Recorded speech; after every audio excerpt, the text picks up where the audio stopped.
mimi ujumbe wangu ulikuwa ni ule wa kuwaletea watu chama cha Jubilee ambacho chama chetu kipya. Kwa lugha ya hapa ni chombo ambacho imara, chombo cha kuwapeleka watu bandarini kwa salama salimini, ili tupate ushindi mkubwa katika mwaka ujao na election iliyoko.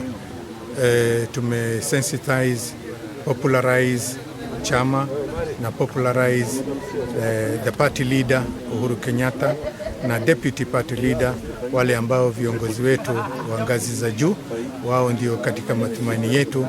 Tukishinda katika nafasi hii mara hii ya pili, nafikiri yale miradi yote yaliyoko ya kimaendeleo yanaweza kukamilika kwa njia ya rahisi.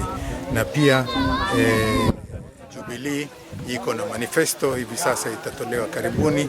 Ikitolewa manifesto hiyo, sisi tunawahimiza watu wetu kwanza, aliyofika miaka 18 aweze kutukua kitambulisho, kisha atukue kadi ya kupiga kura, na pia ajiregister kama party member. Target yetu kwa miezi haya miwili au mitatu ni kufika hadi ya milioni 5 au milioni 6 ya kuonesha ya kwamba popularity ya chama chetu katika Kenya ni membership ya milioni 6 na zaidi. Hiyo itaonesha wazi ya kwamba ushindi wetu ni hao watu wetu ambao membership waliotupigia na wengine ambao watakuwa na umuhimu ya kuwapigia chama chetu. Taban sijaanza huko.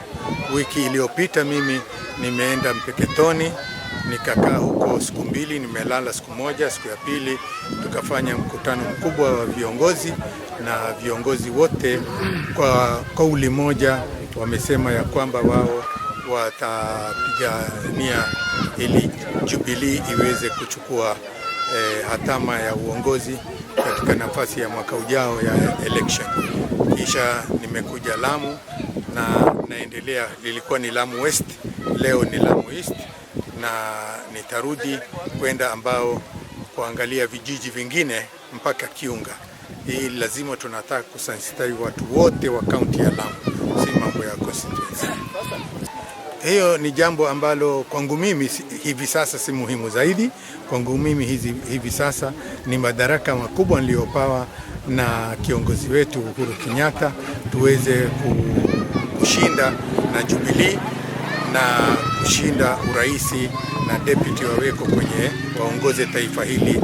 Mimi nina imani ya kwamba hawa watu niliofanyia kazi kwa miaka 20 wanajua mimi ni kiongozi namna gani, na wao ndio wenye kunikubali kufanya senator. Mara niko katika senate, siko katika kiti kingine, lakini nawategemea wao.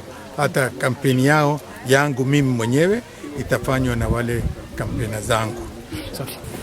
Na hii ziara ilikuwa hususan ni katika hali ya kutangaza chama cha Jubilee, na tunashukuru kwamba watu wamejitokeza kwa wingi, na tuna matumaini kwamba watu wataweza kusapoti hiki chama, kwa sababu maendeleo yale ambayo wamefanya kwa muda huu mfupi yamejitokeza yenyewe, na tuna imani kwamba tukirudisha tena serikali hii ya Jubilee tutaweza kufanikiwa zaidi kuliko vile tumefanikiwa kwa wakati huu mfupi.